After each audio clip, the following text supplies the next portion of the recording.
About the book. After Reading Autobiography of a Yogi is a journey into the life of an ordinary boy whose world transforms after encountering the timeless wisdom of Paramhansa Yogananda. Guided by the experiences, teachings, and insights of one of the greatest spiritual masters, this book chronicles how a simple act, reading a spiritual classic, can awaken a life of self-discovery, inner power, and mystical experiences. Through each chapter, the boy's understanding deepens, his habits evolve, and his perceptions of reality expand. He experiences profound shifts in his thinking, behavior, and spiritual awareness, even without formally joining any ashram or learning directly from a guru. The book blends practical guidance, philosophical insights, and personal visions, making it relatable for both beginners on the spiritual path and seasoned seekers. Readers will witness how the teachings of Autobiography of a Yogi can inspire transformation, cultivate intuition, and awaken the latent potential within every individual.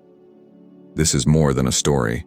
It is a spiritual manual disguised as a narrative written by the spiritual boy, by the grace of Babaji, Yogananda, and the lineage of Kriya Yogis. About the author. The spiritual boy, guided by the blessings of Babaji and inspired by the teachings of Paramhansa Yogananda, is a modern seeker dedicated to bringing spiritual wisdom to the world. Through personal experiences, deep reflection, and immersion in sacred texts, he has discovered the transformative power of self-realization. With a vision to make profound spiritual knowledge accessible to everyone, the spiritual boy writes not as a distant teacher, but as a companion on the journey. His writings aim to awaken intuition, inspire change, and guide readers toward experiencing the subtle realities of life that are often hidden from ordinary perception. By sharing his journey, the spiritual boy invites readers to explore their own inner worlds, find clarity, and awaken the dormant potential within. His work is a bridge between ancient teachings and the seeker of today, making timeless wisdom relatable, practical, and alive. Disclaimer: I am the spiritual boy. I have chosen not to reveal my real name or personal identity. My only purpose here is to share spiritual experiences and knowledge. This book is meant to inspire, motivate, and encourage readers to explore their own spiritual journey. Childhood whispers of the infinite early life, subtle longings, and inner questions before any spiritual guidance. The book that awakened me. First encounter with Autobiography of a Yogi. Initial curiosity and awe. Glimpses of a hidden world. Small transformations, synchronicities, intuitive nudges begin. The shadow of doubt. Pausing the reading. Life distractions and moments of confusion. Return to the path of light. The seeker is pulled back. Deeper understanding begins. Visions of the eternal experiences of divine presence, dreams, or glimpses of Babaji. The alchemy of daily life. Spiritual lessons start reflecting in habits, choices, and relationships. The expanding consciousness meditation experiences awareness of universal truths. The inner guru awakens, embodying teachings, becoming a guide to self and others. Union with the timeless culmination of the seeker's journey. Bliss, insight, and practical enlightenment. Chapter 1. The Forehead Reading. I was born into a simple, lower-middle-class family in Nepal. Life was neither too hard nor too easy. My parents provided what they could, and though resources were limited, love was never lacking. I had one elder brother, and together we grew up in a small town where the lanes were crowded, the houses modest, and the hearts of the people warm. From my earliest years, I was surrounded by affection. Everyone in my neighborhood, known or unknown, seemed to have a soft corner for me. Perhaps it was my childish innocence, or perhaps some unseen grace, but I was adored by many. My childhood was filled with laughter, play, and the security of being cherished. Yet destiny often places trials in the path of even the most innocent souls. Mine came unexpectedly, at the tender age of 8 or 9. Until then, school had been a place of joy. I studied in a small boarding school and had performed well, often securing a place among the top 5 students of my class. But change was looming. My elder brother, who struggled with academics, had suffered at the hands of a cruel teacher. My mother, unable to bear his pain, pleaded with my father to change our school. Despite my reluctance, I was transferred with him to a new boarding. This change altered the course of my life. The new school was a place of harsh discipline and unkind peers. My brother and I, newcomers and outsiders, were pushed to the back benches by bullying students. I was a shy boy, uncomfortable in this strange environment. To make matters worse, I realized that my eyesight was weak. I could not clearly see the blackboard. In subjects like mathematics, where precision and clarity were essential, I was lost. Listening alone to the teacher's voice could not compensate for what my eyes failed to capture. For the first time in my life, I tasted failure. In my terminal examination, I failed in mathematics. Though I did well in other subjects, the single red mark in my report card overshadowed my efforts. My brother, however, passed that year, his very first success. The day of the results is etched in my memory. My parents, relieved and proud, showered their attention on my brother. Their faces glowed with happiness, and their words praised his progress. I, meanwhile, stood apart. My heart was heavy with sadness, not because I envied my brother, but because I felt unseen in my own struggle. I walked out into the front yard, my small feet carrying the burden of disappointment. Looking up at the endless sky, my eyes filled with tears.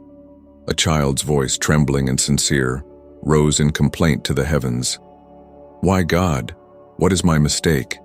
I couldn't see the board. I tried. In my old school, I was among the best. Why did you bring me here, among bullies and strange faces, only to make me fail? As the tears wet my cheeks, an unexpected knock on the unseen doors of destiny resounded. 2 wandering sadhus appeared near our home. Their saffron robes and serene faces carried an aura unlike ordinary men. They stopped at our gate and asked for bhiksha, alms. Obediently, I ran to the kitchen and returned with a handful of uncooked rice, placing it reverently in their begging bowl. My childish heart was overjoyed when they accepted. To my surprise, they asked to come inside the gate. With trust as simple as my age, I opened it for them. The elder of the 2 looked at me intently. His eyes did not search my palm as fortune tellers do, but rested firmly on my forehead. His gaze seemed to pierce beyond skin and bone, into something eternal. After a pause, he spoke with calm certainty. You are not meant to cry like this, child. I can see your future. You are destined for a greater purpose. Startled, I wiped my tears. Others look at palms to tell the future, I said innocently. And you are reading my forehead? He laughed softly. Not every forehead reveals destiny, but yours does. You are a true blessing of Lord Shiva himself. The moment he uttered the name Shiva, something stirred deep within me. An unexplainable peace filled my heart, as if I had been waiting to hear that word all along. His words planted a seed of conviction in me, though my young mind could not grasp their full weight. Some of the things those sadhus told me that day remain locked in the sacred chamber of my memory. They were too personal, too mystical, to be shared with the world. But their presence was no ordinary chance. Even today, I believe they were no mere wanderers, but messengers sent to remind me of a destiny I had almost forgotten. Yet, being a child, I could not carry their prophecy for long. Soon, the pull of schoolwork and the demands of mathematics replaced their words in my mind. Bodmas rules took the place of divine whispers. Still, something had been awakened.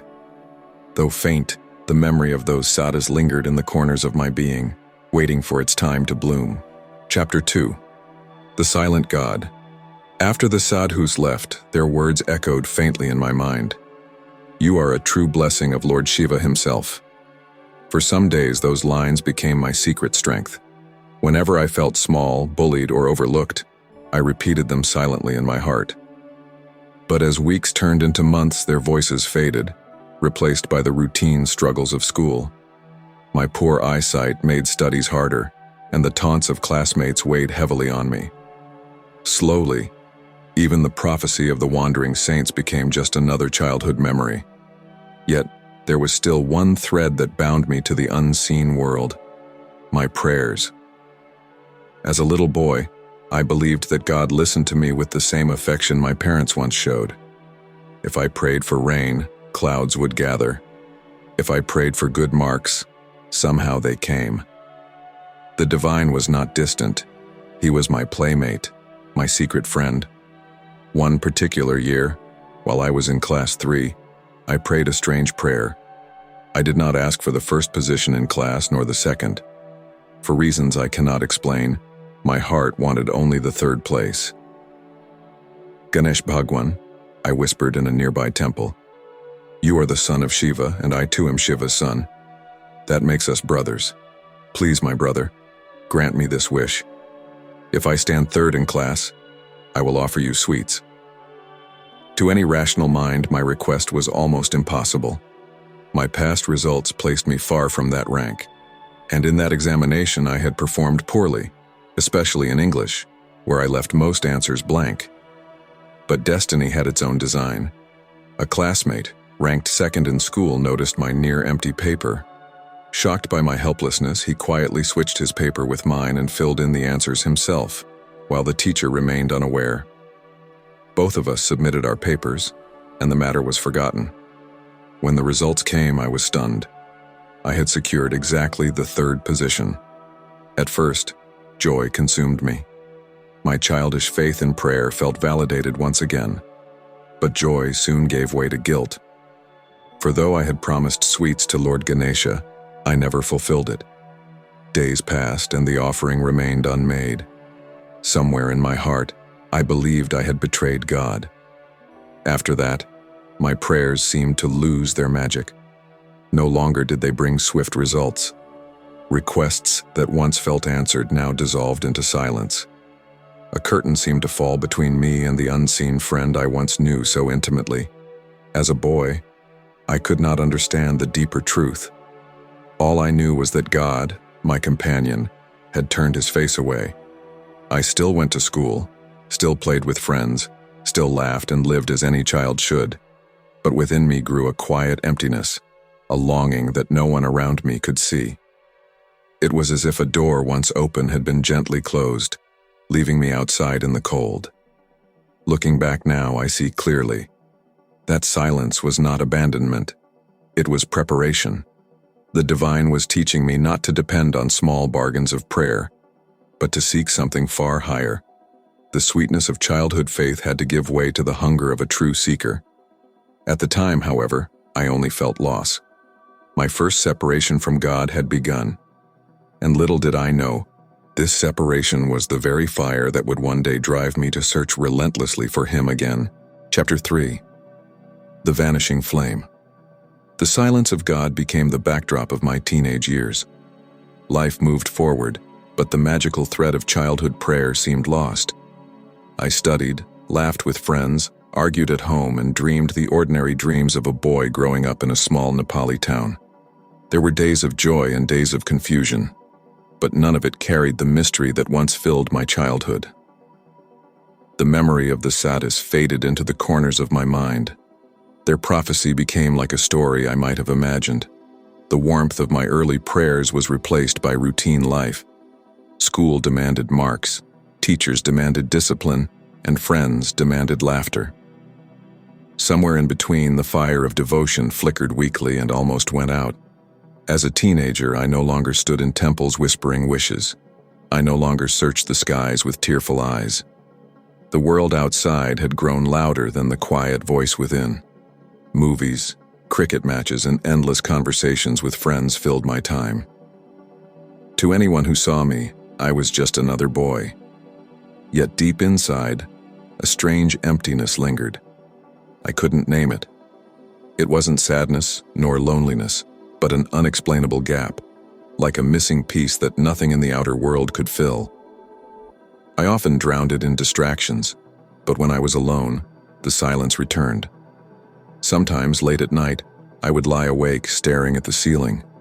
wondering why joy felt so temporary. A good grade, a game with friends, a small victory. They all vanished quickly, leaving behind the same hollow space. It was as if my soul was waiting for something greater, though I had no clue what that was. But even in that quiet struggle, the seed planted by the sadhus and watered by childhood faith was still alive. It had not died, only gone underground, waiting for the right season to sprout. That season did not come in my teenage years. Back then, the fire remained hidden, like a coal under ash. But the coal was still burning faintly, waiting for the right wind to turn it into flame again. And that wind came years later, when college life opened doors I never expected, doors that led me once again to the voice of the divine. Chapter 4. The College Awakening. By the time I entered college, the flame of childhood devotion seemed long extinguished. My teenage years had been filled with laughter, classes, and distractions, yet deep down I carried a quiet emptiness. It was like an unanswered question that followed me everywhere. It was in those years that the internet, the very thing I had once used for fun and entertainment, became the doorway to my return to spirituality. One evening, while casually scrolling through YouTube, a thumbnail appeared. A man with piercing eyes and a flowing beard, Sadhguru. Something about his presence compelled me to click. His words were unlike anything I had heard before. He wasn't speaking of a distant God, nor asking for blind faith. He spoke about inner transformation, responsibility, and the science of meditation. For the first time in years, I felt the voice of truth knocking again at my heart. Curiosity led me deeper. Soon I discovered Isha Kriya, a simple practice he had shared freely online. One quiet night, in the stillness of my own room, I sat down to try it. I didn't expect much, yet as I closed my eyes and followed the instructions, something subtle shifted. My breath grew slower, my mind lighter, and for a brief moment, I touched a space within me that felt vast and unbounded. It became the beginning of a new journey. I started practicing more regularly, exploring not only Isha Kriya but also other meditations I found along the way. With each 100 hours of practice, my perspective on life was changing. The world no longer appeared as it once had. The same college grounds, the same friends, even the same routines began to feel touched by an invisible presence. I was transforming, though at the time I could hardly explain how. In those same days, another voice found its way into my heart, Osho. His fearless approach to spirituality, his humor, and his dismantling of rigid beliefs opened yet another window in my mind. Between Sadhguru and Osho, I felt as if my inner and outer worlds were being rearranged, preparing me for something greater. That something arrived in the form of a book, Autobiography of a Yogi. At first, I didn't take it seriously. Why should I read it? I asked myself. But when I saw how many great figures, Steve Jobs, George Harrison, and countless seekers had been moved by it, I grew curious. Perhaps this book contained more than just stories. Perhaps it carried an energy. The moment I began reading, I knew it was no ordinary book. With each chapter, I felt as though I were meditating, not reading. Stories that should have seemed unbelievable instead stirred something ancient within me. When I read about Lahiri Mahasaya's voice calling Yogananda's father, or Mahavatar Babaji initiating disciples, or the young Yogananda running away from home in search of God, I was not just reading history, I was awakening memories, like truths I had once known, but forgotten. Doubts did come. Was it all real? Were these events possible? Yet strangely, the more I read, the less it mattered. Because with every chapter, my own consciousness was shifting. Just like 100 hours of meditation, each story in that book expanded my vision. I found myself walking into temples and feeling their energy in ways I had never felt before. The walls, the idols, even the silence seemed alive with an unseen aura. This book was not merely telling me about saints. It was making me taste in my own small way the reality they lived. I shared these discoveries with a few close friends, the ones who could understand. Most of my peers were busy chasing exams, careers, or relationships, and I didn't want to appear strange. But with those who listened, I spoke passionately about Sadhguru, Osho, Babaji, and the unseen mysteries that I now knew were real. Looking back, I see that college was not just about lectures and classrooms. It was the place where my childhood flame was reignited, not with the innocent prayers of a boy, but with the deeper fire of a seeker. The God who had once gone silent was now whispering again, and this time, I was ready to listen. Chapter 5. Pages that Breathed. The first time I held Autobiography of a Yogi in my hands, I didn't expect much. To me, it was just another book. But as I turned the first few pages, I felt something unusual, as if the words were not ink, but living breath. It was not only the stories themselves, but the energy hidden between the lines. The moment I began reading, my room felt different. It was as though an unseen presence had entered, surrounding me with quiet power. The early chapters introduced me to the boyhood of Yogananda. I was struck by how much his longing for God mirrored the hunger I once had as a child. The same tears, the same restlessness, the same refusal to settle for a world without the divine. As I read about his youthful attempts to run away to the Himalayas, I smiled, because deep inside I knew that same urge, to leave behind everything and search for something higher. Yet it was not only inspiration I found, it was recognition. His yearning was my yearning. His struggles, my struggles. His story was awakening my own forgotten story. The chapters on Lahiri Mahasaya shook me. When I read how he appeared in visions to disciples, or how he quietly transformed lives while living as a humble householder, something stirred within me. Until then, I thought spirituality required renunciation, caves, or robes. But Lahiri's life told me otherwise. Here was a man with a family, a job, responsibilities, and yet he radiated divine light. His example whispered to me, "The divine is not elsewhere. It can be lived here, in the middle of ordinary life." Then came the mysterious presence of Mahavatar Babaji. His timelessness, his hidden guidance, his sudden appearances to chosen disciples. These were not mere stories. As I read them, I felt a subtle energy rising in me, as if the very mention of his name invoked something real. There were nights I would close the book and sit silently, sensing an invisible master watching over me. One incident especially stayed with me, when Babaji gave initiation to Lahiri Mahasaya in the Himalayas. I remember putting the book down and closing my eyes. The description of that sacred moment, the transmission of divine energy, was so vivid that I felt as if a tiny spark of it had touched me too. My breath deepened, my heart slowed, and a strange peace filled the room. But it wasn't only the saints who touched me. Even small details, Yogananda's father hearing Lahiri Mahasaya's voice across space, or Yogananda himself weeping before the Divine Mother, carried a hidden teaching. With every page, I felt my inner world being rearranged. By the time I reached the middle of the book, doubts about whether the stories were true had lost their grip. It no longer mattered if miracles could be measured or explained. The real miracle was already happening within me. My own consciousness was changing. Even the way I experienced temples shifted. Before, I had entered them as a formality, bowing before stone idols without much feeling.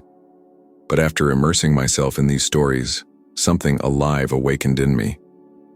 When I stepped into a Devi temple, I could feel the energy, almost like an invisible wall of presence. The silence inside seemed to vibrate, and my body responded instinctively with reverence. It was then I realized, Autobiography of a Yogi is not just a book. It is a living initiation. Every chapter is a meditation, every story a transmission. It does not merely inform the mind, it transforms the soul. I began sharing these realizations with a few trusted friends. Not everyone could understand, and some dismissed it, others smiled politely. But those who listened could feel my passion. I told them, "This book is not about Yogananda alone. It is about us. It is a mirror for anyone who longs for God." Looking back, I see clearly the silence of God that once haunted me was breaking. Through these pages he was speaking again, not in whispers this time, but in thundering truths that I could feel in my bones. That book did what no lecture, no ritual, no casual prayer had ever done. It reignited my hunger for the eternal. And once awakened, that hunger could never be silenced again. Chapter 5. Pages that Breathed. The first time I held Autobiography of a Yogi in my hands, I didn't expect much. To me, it was just another book. But as I turned the first few pages, I felt something unusual, as if the words were not ink, but living breath. It was not only the stories themselves, but the energy hidden between the lines. The moment I began reading, my room felt different. It was as though an unseen presence had entered, surrounding me with quiet power. The early chapters introduced me to the boyhood of Yogananda. I was struck by how much his longing for God mirrored the hunger I once had as a child. The same tears, the same restlessness, the same refusal to settle for a world without the divine. As I read about his youthful attempts to run away to the Himalayas, I smiled, because deep inside I knew that same urge, to leave behind everything and search for something higher. Yet it was not only inspiration I found, it was recognition. His yearning was my yearning. His struggles, my struggles. His story was awakening my own forgotten story. The chapters on Lahiri Mahasaya shook me. When I read how he appeared in visions to disciples, or how he quietly transformed lives while living as a humble householder, something stirred within me. Until then, I thought spirituality required renunciation, caves, or robes. But Lahiri's life told me otherwise. Here was a man with a family, a job, responsibilities, and yet he radiated divine light. His example whispered to me, "The divine is not elsewhere. It can be lived here, in the middle of ordinary life." Then came the mysterious presence of Mahavatar Babaji. His timelessness, his hidden guidance, his sudden appearances to chosen disciples. These were not mere stories. As I read them, I felt a subtle energy rising in me, as if the very mention of his name invoked something real. There were nights I would close the book and sit silently, sensing an invisible master watching over me. One incident especially stayed with me, when Babaji gave initiation to Lahiri Mahasaya in the Himalayas. I remember putting the book down and closing my eyes. The description of that sacred moment, the transmission of divine energy, was so vivid that I felt as if a tiny spark of it had touched me too. My breath deepened, my heart slowed, and a strange peace filled the room. But it wasn't only the saints who touched me. Even small details, Yogananda's father hearing Lahiri Mahasaya's voice across space, or Yogananda himself weeping before the Divine Mother, carried a hidden teaching. With every page, I felt my inner world being rearranged. By the time I reached the middle of the book, doubts about whether the stories were true had lost their grip. It no longer mattered if miracles could be measured or explained. The real miracle was already happening within me. My own consciousness was changing. Even the way I experienced temples shifted. Before, I had entered them as a formality, bowing before stone idols without much feeling. But after immersing myself in these stories, something alive awakened in me. When I stepped into a Devi temple, I could feel the energy, almost like an invisible wall of presence. The silence inside seemed to vibrate, and my body responded instinctively with reverence. It was then I realized, Autobiography of a Yogi is not just a book. It is a living initiation. Every chapter is a meditation, every story a transmission. It does not merely inform the mind, it transforms the soul. I began sharing these realizations with a few trusted friends. Not everyone could understand, and some dismissed it, others smiled politely. But those who listened could feel my passion. I told them, this book is not about Yogananda alone. It is about us. It is a mirror for anyone who longs for God. Chapter 6. The Masters Who Walk Among Us. As I kept turning the pages of Autobiography of a Yogi, I entered a new world. one where the divine was not distant, but walking in human form. Saints and sages appeared not as myth, but as living proof that God can be realized here and now. The chapters about Swami Pranabananda, the saint with two bodies, left me speechless. Until then, I thought bilocation was only a fantasy. But here was a real account of a yogi appearing in two places at once, guiding one disciple while also being physically present elsewhere. I remember pausing after reading it, my mind torn between doubt and wonder. But strangely, instead of arguing with it, something in me expanded. I thought, if even one of these stories is true, then the world is far more mysterious than I ever imagined. Another chapter that pierced my heart was the story of Master Mahasaya, the gentle disciple of Sri Ramakrishna. His humility, his sweetness, his ability to feel God's presence in every moment. It was unlike anything I had known. Reading about him, I realized that spirituality was not only about power or miracles, but about tenderness, love, and seeing the divine in every human face. For days after, I looked at strangers differently, the shopkeeper, the bus conductor, even quarrelsome friends. Somewhere inside, a quiet voice said, God hides in them too. Then came the unforgettable chapter of Anandamoyi Ma. Yogananda's meeting with her touched me deeply. Here was a woman who radiated pure bliss, untouched by worldly concerns. Her words, I am what I was, I am what I will be, carried a truth so vast it shook me. I remember closing my eyes after reading that, feeling an echo inside, a reminder that my essence too was beyond time. Each of these saints became like invisible companions. I would think of Pranabananda when I felt trapped in ordinary limitations. I would remember Master Mahasaya when anger or pride arose, softening my heart. And Anandamoyi Ma became a reminder that the soul is ever free, no matter what circumstances surround it. It was during this time that my meditations also deepened. Aisha Kriya had opened the door, but now, with the inspiration of these saints, I found myself sitting longer in silence. Sometimes I would lose track of time, as if being pulled into another space. The world around me remained the same, but my perception of it was slowly shifting. And just as a seed hidden in the soil begins to sprout, I felt my long-buried childhood faith returning, not in the simple way of asking God for favors, but in the deeper sense of seeking His presence. Autobiography of a Yogi was no longer just a book on my desk. It was becoming my guru, guiding me chapter by chapter, saint by saint, into the vastness I had once lost and was now rediscovering. Chapter 7. A guru appears in the pages. The more I read, the more I realized Autobiography of a Yogi was not just telling stories, it was drawing me into a lineage. The appearance of Sri Yukteswar, Yogananda's stern yet loving guru, struck me like lightning. His words were sharp, precise, almost cutting away illusions. He was not a saint of soft comfort, but of ruthless clarity.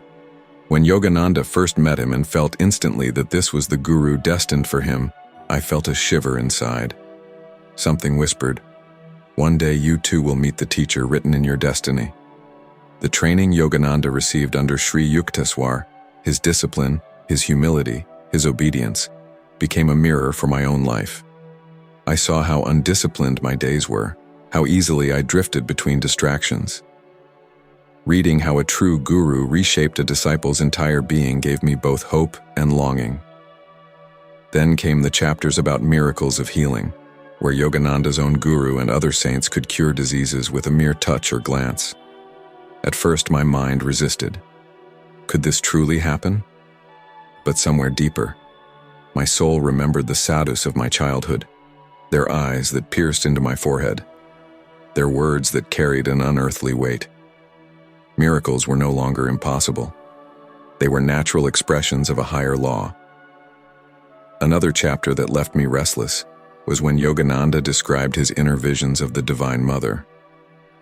As I read his words of ecstasy, tears rose in my own eyes. For the first time, I realized spirituality was not only about knowledge or meditation techniques, but about an intimate relationship with God, as close as a mother and child. During this phase, my own meditations began to change. Sitting in silence, sometimes I felt a presence as if someone was near, though no one was in the room. Other times I felt a strange vibration around my forehead, subtle but real. It was as though the saints in the book were reaching across the pages, touching my life directly. I started sharing these stirrings with a few close friends. Some listened with curiosity, others dismissed it as imagination. But I knew, imagination alone could not explain the depth of what was happening. Something was waking up within me, something that had slept since childhood. Autobiography of a Yogi was no longer just Yogananda's story. Somehow it was becoming mine. Chapter 8. Whispers of Babaji. By the time I had reached the later chapters of Autobiography of a Yogi, my inner life was no longer the same. Yogananda's vivid descriptions of saints, his visions of the divine, and above all the mysterious presence of Mahavatar Babaji, the deathless master, began to work on me like a mantra. At first, Babaji's story felt like a legend wrapped in mystery, a Himalayan yogi who has lived for centuries, guiding seekers from the shadows. My rational mind doubted, but my heart burned with curiosity. I would close the book and stare at the wall, imagining a tall figure robed in saffron, eyes glowing like eternity. Then something began to shift in my meditation. After practicing Isha Kriya and later other meditations, I started sensing subtle movements of energy within me, not the ordinary calm of relaxation, but a living vibration, like a silent current flowing upward. At times my forehead would tingle or feel warm, as if touched by an unseen hand. Once, after reading the chapter where Babaji appears to Lahiri Mahasaya and initiates him into Kriya Yoga, I sat in meditation with closed eyes. Suddenly an image, faint but distinct, flashed before me. A serene face framed by long hair, eyes full of infinite compassion. It lasted for only a moment, but it left me trembling. Was it imagination? Or had something peeked through the veil? Visiting temples also became different. When I entered a Devi temple, the air felt charged, almost electric. The aura of the deity no longer seemed symbolic. It was tangible, like a spiritual wall around the sanctum. I would stand there silently, unable to explain to friends why tears filled my eyes. All these experiences were private. I rarely spoke about them, except to a couple of close friends who had a taste for spiritual talk. Even then, I chose my words carefully. How could I explain to someone that a book written decades ago was awakening something timeless inside me? The deeper I went into Autobiography of a Yogi, the more it felt as if Babaji himself was weaving my destiny. It wasn't about learning techniques or collecting knowledge anymore. It was about being called. Some nights before sleeping, I would whisper softly, "Babaji, if you are real, if you truly guide seekers, let me feel you. Show me the way." And though no voice answered aloud, an unshakable trust began to grow, like a candle lit inside the dark room of my soul. This was no longer just reading. This was initiation through pages. Chapter 9. The Life That Changed. As the mystical threads of Babaji and Yogananda's teachings wove into my consciousness, the changes weren't confined to meditation or silent reflection. Slowly, imperceptibly at first, my daily life began to shift. The first noticeable change was in my habits. I became more disciplined without effort. Waking up early, something that had always been a struggle, now felt natural. My mornings became sacred, a quiet time for meditation, contemplation, and reading a few pages of Autobiography of a Yogi. Even my mundane tasks, making tea, tidying my room, or walking through the streets of my town, carried a sense of mindfulness. Every action became an offering, small but meaningful. Next, my thought patterns started transforming. I realized how much I had been trapped in comparison, judgment, and unnecessary worry. Anger, frustration, and anxiety no longer held the same grip over me. When a friend mocked me or when I failed at something, I would pause, breathe, and watch the emotion pass. like clouds drifting across the sky. The lessons of the saints, which had felt abstract on first reading, were now becoming living principles in me. My interactions with others also changed.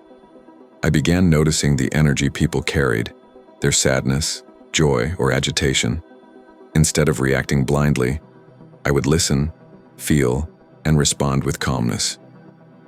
Friends often commented on a new presence in me, a quiet confidence, a gentleness that seemed almost otherworldly. Little did they know, it was not me creating it. It was the teachings, the experiences, the unseen guidance of Babaji shaping my being. Spiritually, the transformation deepened. I had visions, brief flashes, while meditating. Sometimes I would feel a presence in the room, warm and protective, guiding my thoughts. Once, while reading about Yogananda's first encounters with spiritual masters, I felt a strange pull in my navel region, an energy moving upward through my spine. It was subtle, but unmistakable. I began to understand the words of the saints. That energy, prana, or divine force could be felt if one tuned inward.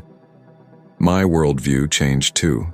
Life's trivialities, gossip, petty rivalries, unnecessary attachments, lost their charm. I started valuing time, knowledge, and inner growth more than anything else. Each day became an experiment in living spiritually, even in ordinary circumstances. Walking to college, eating, talking, laughing, all became parts of a larger inner journey. By the time I had finished several key chapters of Autobiography of a Yogi, I was no longer just a college student trying to manage grades and social life. I was a seeker whose heart had awakened, whose mind had sharpened, and whose vision had expanded. Yet, as profound as these changes were, a deeper journey awaited. Inner transformation is just the beginning. The outer world will always test the seeker. And soon, I would face challenges that would stretch not only my faith but the very essence of who I thought I was. Chapter 10. The Eyes That See Within. By the time I reached the middle chapters of Autobiography of a Yogi, something extraordinary began happening. It was subtle at first, a fleeting feeling, a glimpse of something beyond the ordinary. But soon, it became undeniable.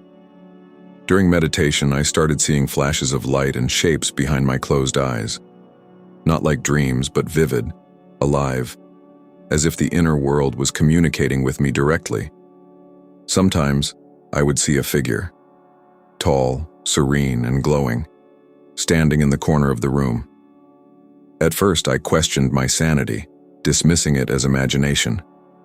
Yet a deep calm would settle over me whenever it appeared, a presence that felt protective, guiding, and familiar. I began feeling energy moving within my body.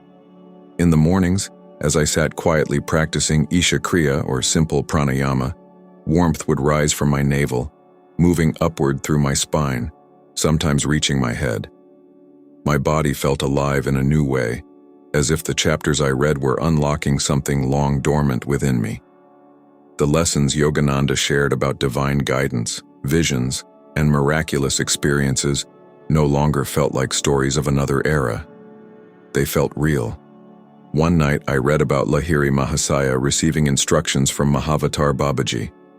As I closed the book, a sudden clarity entered my mind, a knowing that the same force that guided Yogananda and Mahasaya was present around me, unseen but tangible. I also began experiencing dreams that were different. They weren't ordinary dreams of school, friends, or college. In these dreams, I would encounter masters' temples and landscapes that felt impossibly vivid. One recurring dream showed me standing in a high mountain cave, a luminous figure calling me closer. I couldn't see his face clearly, yet I felt his presence, wisdom, and power. The next morning, the memory of that dream stayed with me like a mantra. As I progressed through the chapters, my intuition sharpened. Decisions that once felt difficult became clear. Paths that seemed uncertain opened naturally. If someone was in need, I could sense it before they spoke. If danger or dishonesty was near, my mind would alert me subtly. It was as if the spiritual practice Yogananda described was tuning my mind to a higher frequency. Yet, it was not all comfort and bliss. Alongside these visions came intense moments of doubt and fear. Could it be real? Was I imagining all this? The world around me, college, friends, society, seemed ordinary, and ordinary people could not understand these experiences. I sometimes questioned my own mind, but each time, reading another chapter, another page of Yogananda's life, I felt reaffirmed. There was a rhythm to this spiritual awakening, a process that had been unfolding exactly as it should. By the end of these chapters, I understood something vital. The mystical experiences were not the goal themselves. They were signposts, indicators that the inner journey was progressing. True spirituality, as I began to grasp, was about the transformation of the heart, the awakening of consciousness, and the alignment of one's life with divine truth. The visions, the energy, the dreams, all were tools to guide the seeker, not rewards. And so I continued, reading, meditating, observing, and living. With each chapter, the book was not just telling a story. It was reshaping my life, opening my mind, and preparing me for experiences I could not yet fully comprehend. The seeker inside me was awakening fully, ready for what lay ahead. Chapter 11. Living the Awakening. By now, the inner transformation I had been experiencing was beginning to ripple outward. The subtle energy, visions, and meditative insights were no longer confined to my quiet room. They started influencing the way I perceived the world around me. Simple moments carried new significance. Walking through the college campus, I noticed the patterns of life, the rhythm of conversations, the energy of people passing by. Ordinary events that once seemed trivial now contained hidden lessons. I could sense moods before they were expressed, intentions before they were spoken, and the underlying currents of reality that most ignored. I started applying the lessons from Yogananda's book and the teachings of the masters I had read about. Patience became more than a virtue. It became a practice.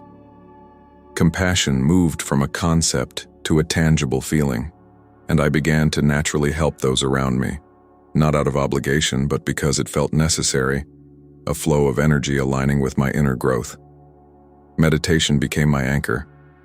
I dedicated time each day, sometimes hours, sometimes just moments, to sit in silence. These meditative practices revealed insights into my own mind and character. I noticed the ego's tricks, the patterns of fear, desire, and doubt.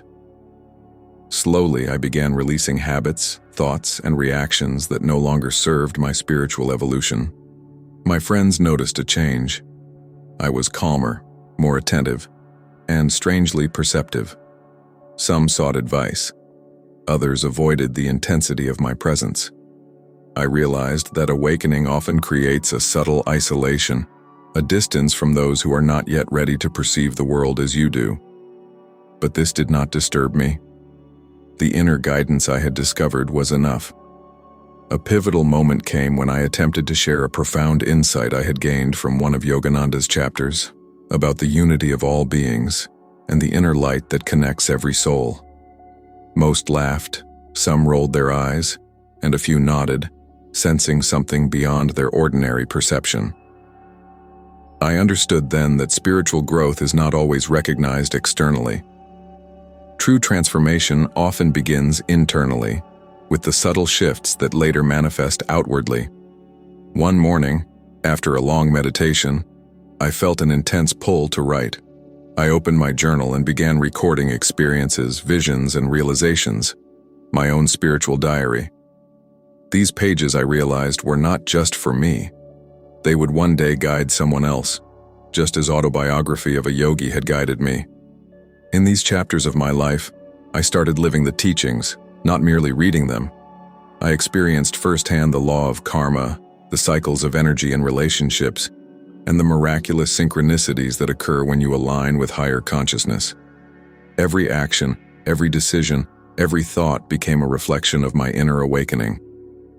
By the end of this phase, I realized something profound. Spiritual practice is not about escape from life. It is about transforming life itself. The teachings I absorbed were not abstract philosophies. They were living principles, alive and breathing, and capable of reshaping the reality of anyone who embraced them with sincerity and devotion. Thus my journey from reading to living began, with each day offering lessons, challenges, and opportunities to deepen the connection with the divine within me. The seeker was no longer merely reading, he was becoming. Chapter 12. The Silent Guide. As my spiritual practice deepened, the world around me began to shimmer with unseen realities. Meditation no longer felt like a practice. It became a doorway. In the stillness, I started experiencing visions, fleeting at first, like shadows in the corner of my mind. Faces, places, and energies appeared, leaving a sense of awe and sometimes fear. It was during one quiet night, after hours of deep meditation, that I first saw him. Mahavatar Babaji. The presence was unmistakable, radiant, calm, and eternal. His eyes seemed to look not just at me, but through me, into the core of my being. I did not speak. I did not even breathe. Time seemed to dissolve as the energy of his being filled the room. He did not need to utter words. His presence alone was instruction, a silent transmission of knowledge. I felt guidance flowing into me, clarity about my life, my purpose, and the path I had yet to traverse. It was as if all the teachings I had read in Autobiography of a Yogi had been stored, and now they were being awakened inside me. Over the following months, these experiences became more frequent. Sometimes, Babaji appeared in dreams, offering advice and subtle corrections. Sometimes it was in meditation, where a sense of his energy would envelop me, and my mind would settle into a profound peace. I began to realize that guidance from the divine often comes silently, through intuitive nudges, visions, or inexplicable feelings of knowing. I also noticed the subtler lessons: patience, surrender, and trust. Babaji's presence taught me that spiritual progress cannot be rushed. The soul unfolds in its own time. Every struggle, every doubt, every challenge was a layer to be peeled away, and every revelation was a step closer to the inner light. Alongside these mystical experiences, my understanding of karma and dharma grew deeper. Every action began to resonate with unseen consequences. Even small thoughts carried weight, and the principle of cause and effect became undeniable. I learned to live consciously, aware that the unseen world is as real as the visible one. One day during meditation, I felt an overwhelming wave of energy at my navel, rising through my spine. It was not frightening, it was awakening. A quiet voice within said, "This is the power within you. Use it wisely. Serve, awaken, and be a guide." I understood then that the visions, the guidance, and the energy were not just for me. They were meant to prepare me to help others. Through these experiences, I realized that true spirituality is not about escaping the world or seeking miracles. It is about aligning with the divine within, recognizing the subtle forces at play, and allowing life to guide you while walking consciously on the path of awakening. By now, I was no longer just a reader of sacred texts. I was a seeker living the teachings, feeling the unseen energies, and being subtly guided by masters like Babaji. Every moment carried lessons, every challenge became a teacher, and every breath a reminder of the eternal presence surrounding me. The journey had moved from books to experience, from faith to knowing. And I knew that the path was still long. Many layers of consciousness remained to be explored and countless lessons awaited. But the seeker had awakened, no longer a boy praying for sweets, but a soul preparing to walk the higher path, guided by the silent wisdom of the divine. Chapter 13. Living the Invisible. By this stage, my life was no longer divided into spiritual time and ordinary time. Every action, no matter how small, became a conscious practice. Meditation had awakened something deeper, but it was in daily life that the teachings truly manifested. I began noticing patterns I had never seen before. Small things like walking down the street, interacting with friends, or even completing mundane tasks carried lessons. Every encounter, every conversation, every frustration became a mirror, reflecting my inner state. The energy I had felt during meditation now guided my decisions. One morning, while walking to college, I noticed a beggar sitting by the roadside. In the past, I might have walked past indifferent or mildly sympathetic, but now I felt a surge of energy within me, a subtle pull that said, "See the divinity in all beings. This is your practice." I offered him some money, but more importantly, I saw him, really saw him, not as a beggar, but as a soul on a journey like mine. Meditation alone had taught me calm. Living consciously taught me compassion. Slowly, I began to apply the teachings of Autobiography of a Yogi in practical ways: presence in conversation, listening fully without judgment, self-awareness in thought, catching negative patterns before they influenced my actions, gratitude, not just as a thought but as a feeling that permeated my daily life. Even mundane tasks became spiritual exercises. Washing dishes, cleaning my room, or preparing meals, all were approached with mindfulness. The energy I had felt rising through my spine during meditation became the force behind each action. There was no rush, no mechanical repetition, only full, conscious participation. I also began to trust intuition in ways I never had before. Decisions I had once agonized over, choosing courses in college, meeting friends, or even simple matters like what to eat, were now guided by a quiet inner voice. Sometimes it came as a thought, sometimes as a subtle feeling in the heart or navel, but it was unmistakable. Following this guidance often led to unexpectedly perfect outcomes, reinforcing the unseen flow of life. At this point, I began sharing these insights with a few trusted friends, not as teachings, not as advice, but as stories of experience. I learned to explain the energy of meditation, the subtle presence of guidance, and the changes that came with living consciously. Only a few understood, but that was enough. Spirituality cannot be forced. It can only be shared, experienced, and lived. One evening, after a long session of meditation, I felt the presence of Babaji again, not as a vision, but as a subtle energy in the room. It whispered clarity. You are ready to live fully, not just observe. Let every moment teach you, and let every being guide you. That night, I realized that the invisible world was not separate from my life. It was life itself, waiting for recognition, waiting for participation. By integrating meditation, intuition, and conscious living, I began to sense spiritual maturity.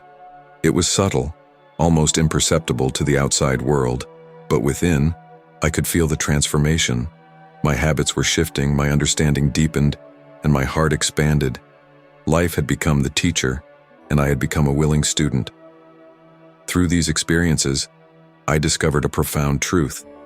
Spirituality is not in extraordinary events. It is in ordinary life lived consciously. The divine does not only speak through visions or miracles, it flows through the silent choices we make every day. And so the seeker's path continued, not through grand revelations alone, but through the careful, attentive, and loving engagement with the world as it truly is. Every day became a lesson, every encounter a portal to the unseen, and every breath a chance to awaken further. Chapter 14. The Subtle Currents. As I delved deeper into Autobiography of a Yogi, something extraordinary began to unfold within me. The book was no longer just words on paper. It became a living guide, a teacher speaking directly to my inner being. Each chapter revealed not only stories of saints and yogis, but also the underlying principles that governed spiritual life. The first chapters that struck me were those recounting Paramhansa Yogananda's early encounters with his guru, Swami Sri Yukteswar, and the miraculous powers of Mahavatar Babaji. I read about Babaji appearing to disciples, guiding them, and even initiating them at seemingly impossible distances. Skepticism flickered in my mind. Could such things be real? Yet something within resonated deeply. I began to notice subtle shifts in my own perception, heightened awareness. Sounds, smells, and the play of light around me seemed richer, more layered. A simple walk outside became a symphony of subtle energies, energy in the body. During meditation, I could feel a gentle vibration rising from my navel upward, echoing the techniques described by Yogananda. It was faint at first, then gradually more distinct. Visions and intuition. Occasionally brief images or flashes of insight came, guidance for decisions, warnings, or answers to questions I had not voiced. These were not daydreams. They felt like a direct line to something beyond my conscious mind. One particular lesson struck me hard: the importance of self-discipline and devotion over mere desire. Yogananda wrote about disciples who, despite worldly hardships, maintained unwavering commitment to meditation, prayer, and ethical living. I realized that my childhood prayers had been transactional, seeking outcomes rather than communion. The subtle currents of life, the unseen forces guiding us, required surrender, not bargaining. I began experimenting with the practices suggested in the book. Daily meditation at fixed times. Even 20 minutes in the morning, I noticed a profound calm settling over the day. Silent reflection. Before sleeping, I reviewed the day, observed my thoughts, and cultivated gratitude. Mantra practice. Repeating short, sacred phrases while focusing on my navel and breath, as Yogananda described. As I followed these steps, small miracles began to emerge. It wasn't the grand spectacles I had read about, no visible lights, no sudden interventions, but subtle, undeniable confirmations. A thought I could not resolve suddenly became clear in meditation. Situations that seemed unsolvable in daily life began to resolve with ease. Inner fears and doubts started losing their grip, replaced by a quiet strength and joy that no external event could shake. I remember one evening vividly. I was meditating in my room, the sunlight fading through the window. Suddenly, a vision appeared, faint but unmistakable. Mahavatar Babaji, serene and luminous, looked at me. I did not speak, yet I understood his gaze as a blessing. He conveyed a silent message. Continue, seek within, and all will be revealed. These experiences transformed my understanding. Spiritual growth was not about dramatic miracles, but about aligning with the subtle currents of life, tuning the mind and heart to receive guidance, and cultivating faith that could withstand doubt. The book became a companion, each chapter an invitation to explore deeper layers of existence. And with every page, every lesson, my life changed. Not in visible ways to others, but in the quiet, invisible strength that guided my thoughts, decisions, and actions. By integrating Yogananda's teachings into daily life, I discovered a principle that would shape the rest of my journey. True spirituality is lived, not simply learned. It is felt in the subtle currents of thought, breath, and energy that flow through every moment. And when we tune ourselves to these currents, the world becomes a living reflection of the divine. Chapter 15. The Whispering Signs. As I continued reading Autobiography of a Yogi, the subtle currents within me began to manifest in ways I could not ignore.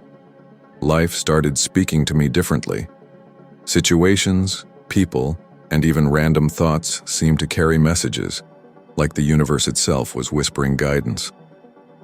The first sign came unexpectedly during college. I had been struggling to decide on a major for my studies. Logic argued one way, parental expectations another. One morning, while meditating quietly, an idea surfaced, not in words, but as a clear sense of direction. This is your path. It was accompanied by a sudden wave of calm, as if a heavy burden had been lifted. I followed the intuition, and it led to a series of experiences that confirmed my choice. Doors opened, resources appeared, and guidance came from teachers I had never approached before. I realized that the lessons from Yogananda were not theoretical. They were practical, and they were alive. Synchronicities. On many occasions, I would think of someone I needed guidance from, and they would appear that day. Emails, messages, or chance meetings seemed orchestrated by some unseen force.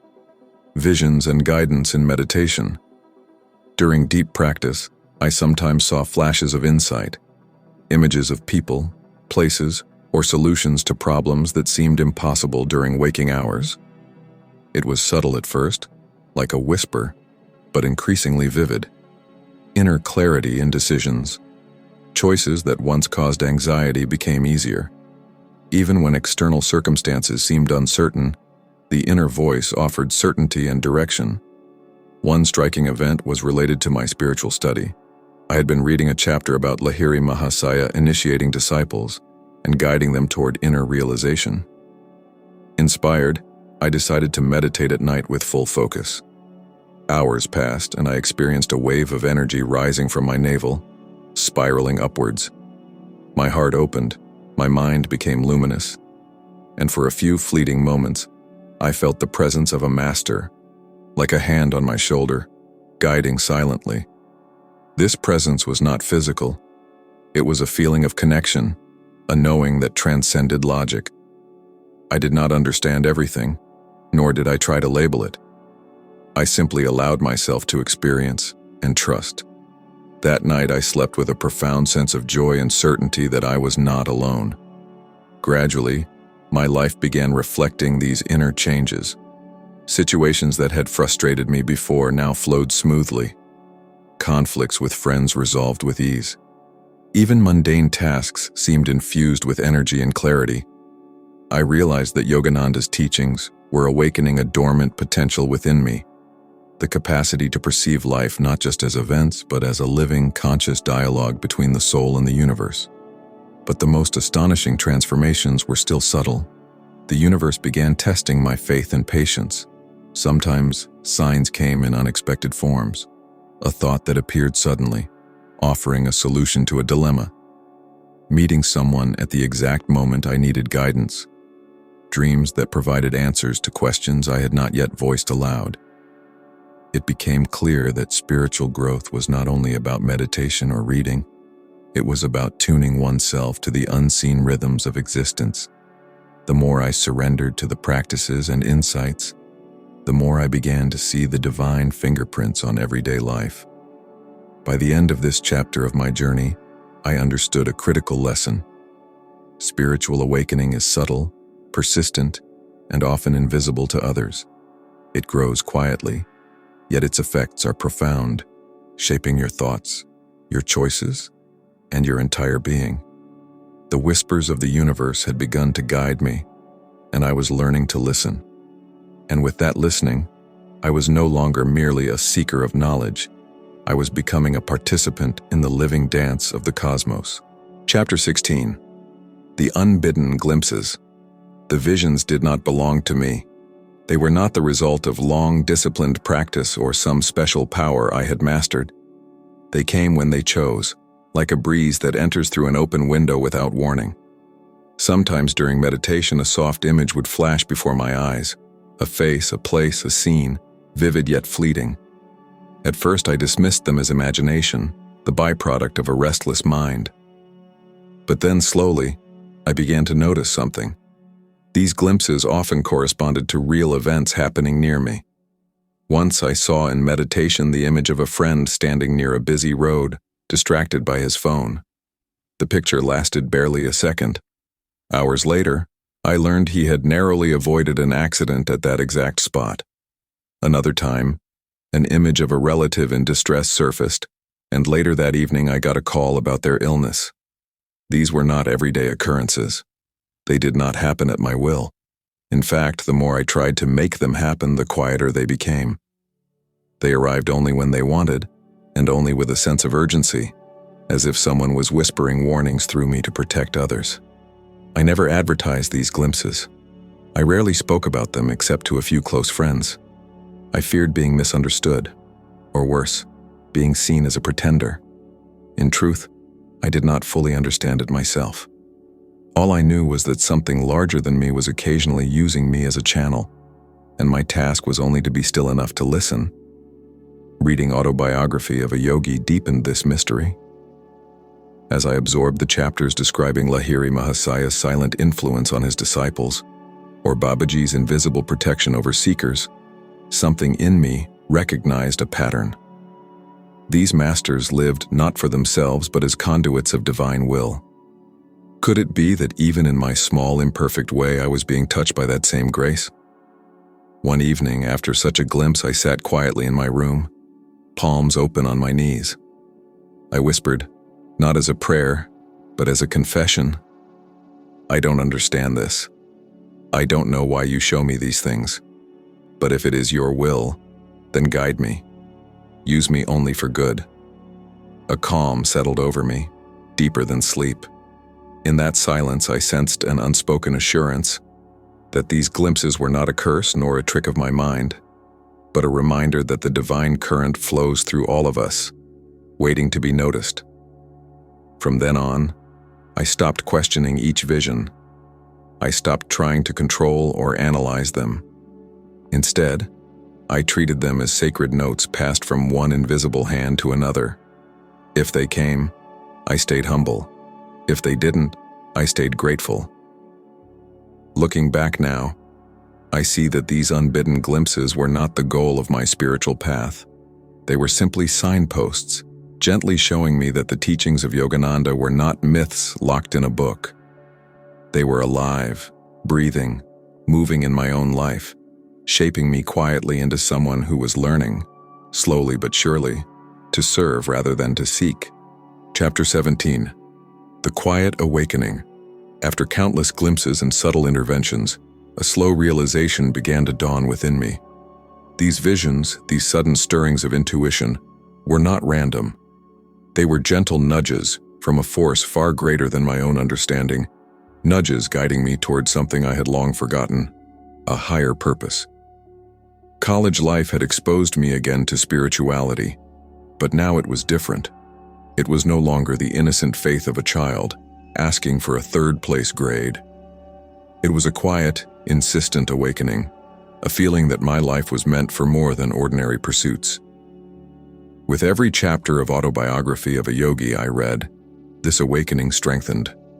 The lives of the saints, their unwavering dedication, their ability to perceive the unseen, began to feel tangible. Yogananda wrote not merely to inform, but to awaken, and in my case it worked. I began noticing the subtleties in my own life, the synchronicities, the protective visions, the inexplicable guidance I had received as a teenager. One day, after a long session of Isha Kriya meditation, I realized something profound. Each meditation, each vision, each reading of the book was training me not just to see, but to understand. Not just to witness the divine, but to live it quietly. I felt the stirrings of responsibility. These glimpses were not mere accidents. They were signs that I was to serve, to protect, and to guide, even in small ways. I began to share spiritual insights with a few trusted friends, though cautiously. Words about meditation, self-discipline, or seeing the world beyond ordinary perception flowed from me naturally, often surprising even myself. I saw that true spirituality was not for show, nor was it about performing miracles at will. It was about cultivating awareness, about aligning one's life with a higher rhythm, and about being receptive to the lessons that the universe quietly provides. In the evenings, when the city noise dimmed and the stillness settled, I would recall the sadhus from my childhood. Their words, once a faint echo, now resonated with clarity. You are destined for greater good. The truth of their prophecy no longer felt distant.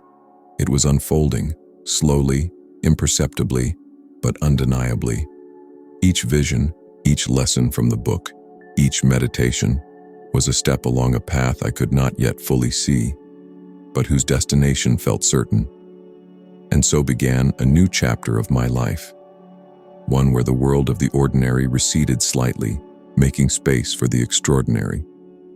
A life where the quiet call of the divine was no longer a whisper, but a steady pulse, guiding me toward a destiny that, until then, had been hidden in plain sight.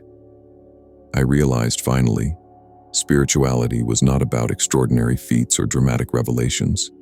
It was about being attentive, being present, and being willing to let the unseen flow through you.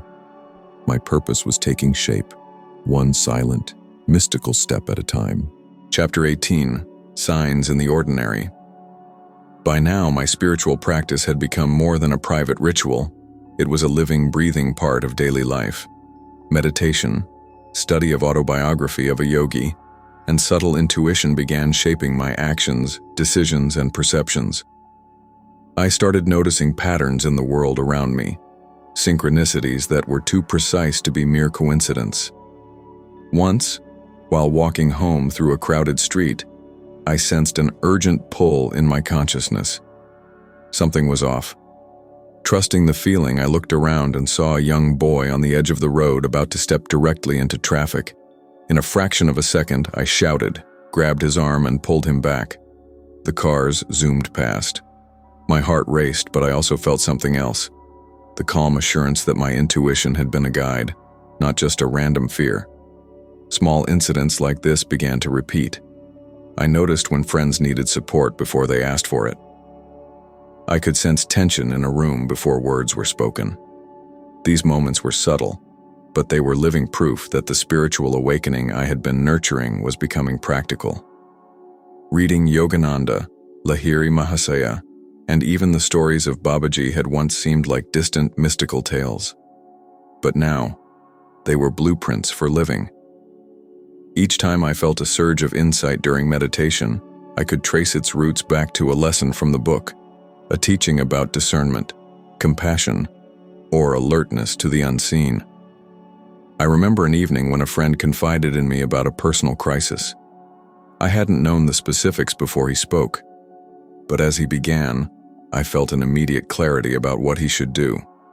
The advice I gave was simple, almost intuitive, yet precise. Later, he told me it had solved his problem almost entirely. I realized then that the spiritual lessons weren't just internal. They could ripple outward and change the world in small but profound ways. Another lesson came from patience. Situations I would once have rushed through, arguments with friends, minor disappointments, even day-to-day tasks, became opportunities to exercise awareness and grace. I began observing without immediate judgment, letting events unfold naturally, and acting only when necessary. I could see how the mind's frantic impulses had created unnecessary suffering in the past. Now I could respond consciously. Most importantly, I learned to recognize the divine in every ordinary moment. The simple act of walking, eating, talking, or reading became infused with awareness. Each moment held potential for insight, for growth, for connection. Life was no longer a series of disconnected events. It was a web of subtle guidance, each thread leading to deeper understanding. By the end of this phase, I understood. The teachings I had absorbed weren't just theoretical.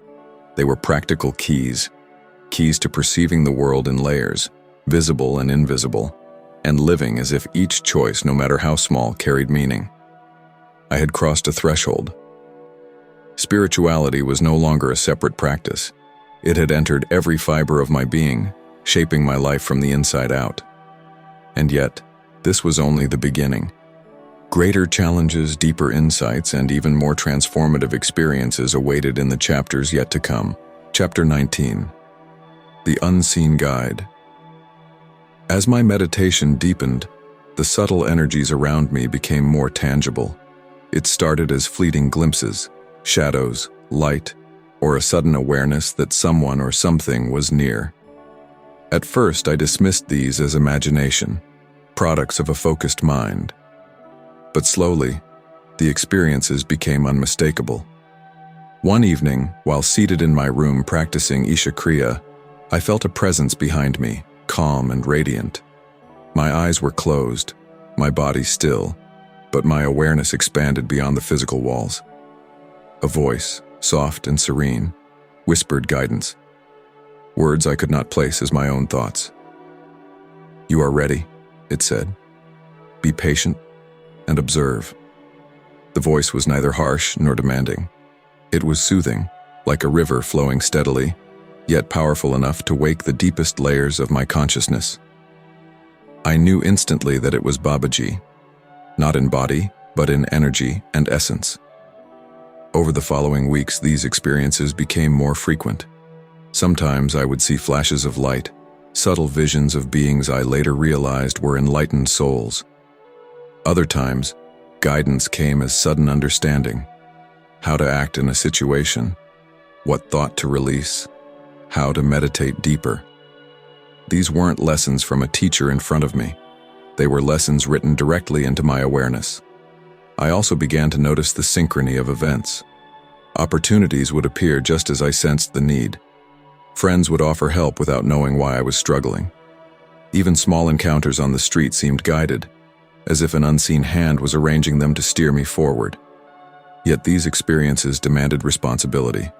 With great spiritual insight came great accountability. I realized that these visions and guidance were not mere entertainment of the mind. They were a test of integrity and application. I could not ignore the teachings, nor could I boast of them. Every insight required action, compassion, patience, self-discipline, and love in everyday life. One night, after hours of meditation, a vision became clear.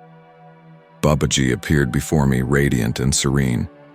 He did not speak, yet his presence conveyed an ocean of wisdom.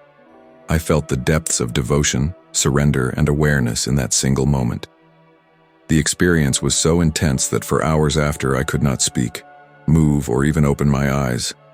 My heart had touched something infinite. From that day forward, the presence of Babaji, though unseen to others, became a guiding force in my life.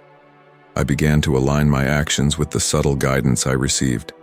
Each meditation session became a dialogue, not with words, but with energy, intuition, and the unspoken laws of the universe. I realized that true spiritual awakening was not about spectacle or dramatic miracles.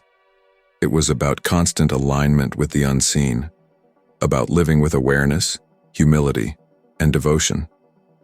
And though the world remained ordinary to the eyes of others, I walked a path illuminated by the subtle, silent wisdom of Babaji, a path that would continue to unfold mysteries I had never dreamed possible. Chapter 20. Miracles in the Ordinary. By now, my life had taken on a rhythm that outsiders would call ordinary, yet every moment was infused with subtle miracles. The presence of Babaji and the guidance I received through meditation were not always dramatic. No fire or lightning, no sudden levitation or cosmic visions every day, but their impact was undeniable in the ordinary events of life. One afternoon, while walking through a crowded street in college, I sensed an intense worry radiating from someone nearby. It was a student I didn't even know. Something pulled me forward, and without thinking, I approached him. In that conversation, I offered advice and comfort. Simple words, yet they changed the course of his day, his attitude, even his life trajectory. Later he confided that it was the first time in months that he felt hope.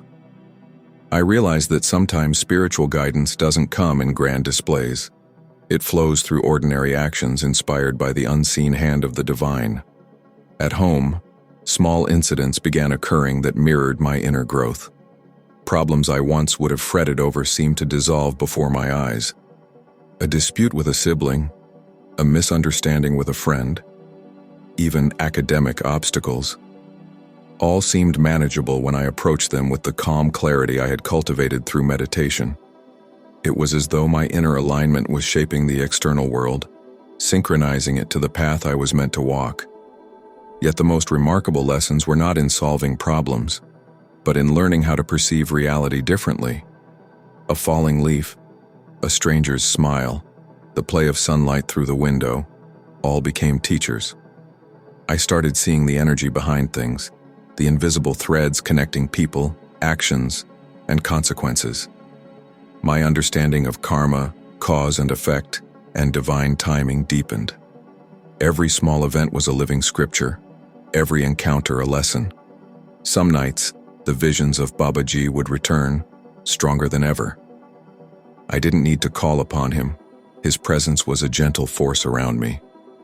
Sometimes he would appear in meditation, offering silent advice. Other times, the guidance came through intuition, a feeling, a thought, a choice that seemed to originate outside my mind but within my consciousness. I began to trust this guidance without question. Through these experiences, I realized something profound. Miracles are not interruptions of life, but its natural state, if one knows how to perceive them. Spiritual growth isn't about escaping reality. It's about awakening to the extraordinary within the ordinary. And the more aligned I became, the more these subtle miracles multiplied, not as spectacle, but as everyday blessings.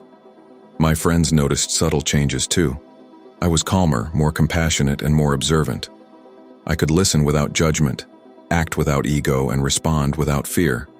Even those who didn't understand my practices began seeking advice, drawn to a quiet strength they could feel but not name. This chapter of my life taught me a lesson Yogananda also emphasized.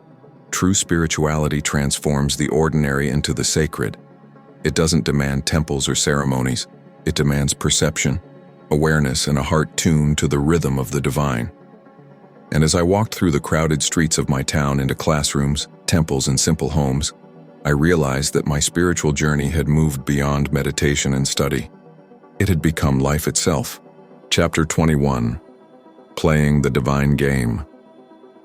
Looking back on my journey, from a boy praying in a small Ganesh temple, to a confused teenager losing his connection to God, to a young man rediscovering spirituality through meditation and autobiography of a yogi, I see one thing clearly: none of it was random. Every step, every joy, every disappointment was a teaching.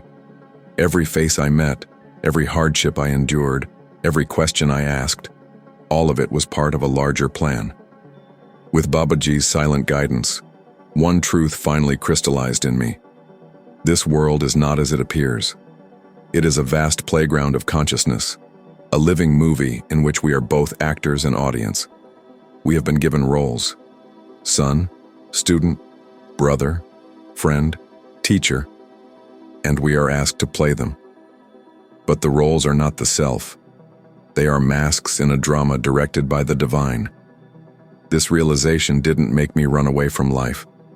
On the contrary, it gave me the strength to live more fully, more authentically. When challenges came, when sorrows visited, when misunderstandings arose, I no longer reacted blindly. I acted. I acted because acting is part of the play. And yet, deep inside, I remained aware. This is not the ultimate reality.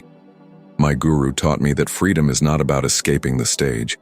It is about playing your role so completely, with so much effort and sincerity, that you awaken to the one who is directing it all. Even in my hardest moments, I began to see life as a divine performance. My laughter, my tears, my mistakes, my victories, all of them were scenes. And scenes pass. Only the self remains. Sometimes I would look at my near ones and smile. They saw a normal man, maybe even a man struggling, making choices, facing problems. But inside, I was aware. I knew I was acting. I knew I was fulfilling the script written for me. And because of this awareness, nothing could break me completely. I could move through pain without becoming it. I could experience joy without clinging to it. This is the greatest teaching Babaji gave me, the one I want to leave you with. You are not your role. You are the consciousness playing it. Whether you are a student, a parent, a seeker, a laborer, or a leader, you are the awareness behind the mask. Recognize that, and you will find freedom even while living inside the play. Spirituality is not about leaving the world behind. It's about seeing through it. Once you see the movie as a movie, you stop fearing its scenes. You don't have to run from the story. You can play your part with grace, compassion, and courage, knowing the story ends only for the character, not for the one who watches. And so, I live my life with this understanding. I work, I laugh, I struggle, I help others, and yes, I act. But my heart is anchored in something eternal. My journey is far from over, but the path is clear. My guru has shown me how to walk it. If you are reading this, maybe you too are ready to remember who you are beyond the role you play. This book is not just my story. It is a mirror for yours. The divine calls to each of us in different ways. through a book, a teacher, a moment of despair, a vision, a stranger's words. When it calls, listen. And when you wake up to the play your part with full effort, but never forget, you are not the actor. You are the light that makes the play visible. A note of gratitude. Dear reader, from the bottom of my heart, I thank you for taking this journey with me through After Reading Autobiography of a Yogi. Your willingness to explore these pages, to step into the world of spiritual seeking, and to open your heart to the lessons shared here is deeply appreciated. This book is not just my story, it is a shared path, a reflection of the guidance, grace, and wisdom of those who came before me. Babaji, Paramhansa Yogananda, Lahiri Mahasaya, and countless saints whose teachings continue to illuminate the way. May the experiences and insights you've read inspire your own journey, awaken your inner vision, and strengthen your connection with the divine. Remember, the path of spirituality is not about perfection. It is about growth, awareness, and courage to keep seeking. If even a single thought or reflection in this book ignites a spark within you, then the purpose of these words has been fulfilled. With love, reverence, and gratitude, the spiritual boy.